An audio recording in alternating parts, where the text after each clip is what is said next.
IK shopping complete చేసుకొని Inorbit మాల్‌కి అయితే వచ్చామండి. యాక్చువల్‌గా హైదరాబాద్ వచ్చిన తర్వాత మాల్స్‌కి చాలా తక్కువ తిరిగాము. ఇంకా అక్క వాళ్ళు కూడా ఉన్నారు కదా! అది కాక హైదరాబాద్‌లో పెద్ద మాల్ ఇదే అని చెప్పేసి ఇక్కడికొచ్చాము. అంతేకాకుండా మా అక్క వాళ్ళ పెద్ద పాప బర్త్‌డే ఉందనమాట. ఇంకా బర్త్‌డే షాపింగ్ కూడా చేసినట్టు ఉంటదని చెప్పేసి ఇక్కడికైతే తీసుకొచ్చాము. ఇంకా బిబాలకు తీసుకెళ్ళి ఫాస్ట్‌గా అయితే షాపింగ్ చేస్తున్నాము. అప్పటికే టైం 6:30 దాటిందనమాట. ఇంక మళ్ళీ మేము రిటర్న్ అవ్వాలంటే ఒక 1, 2 అవర్స్ పైనే పడతదని చెప్పేసి ఫాస్ట్‌గా అయితే షాపింగ్ కంప్లీట్ చేసుకోమన్నారు. వాళ్ళ షాపింగ్ అయితే కంప్లీట్ అయిపోయిందండి. ఇప్పుడు మా పాప షాపింగ్ అయితే స్టార్ట్ చేసింది. తనకి డైలీ వేర్ క్రాక్స్ కావాలంట. అంటే ఎల్సా ఇప్పుడు ఆనా వస్తున్నాయి కదండీ!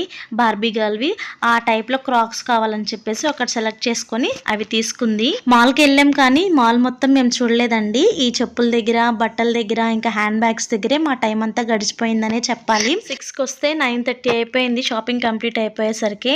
ఇంకా మాల్ మొత్తం తిరిగే ఓపిక, టైము 2 లేవని చెప్పేసి ఇంటికి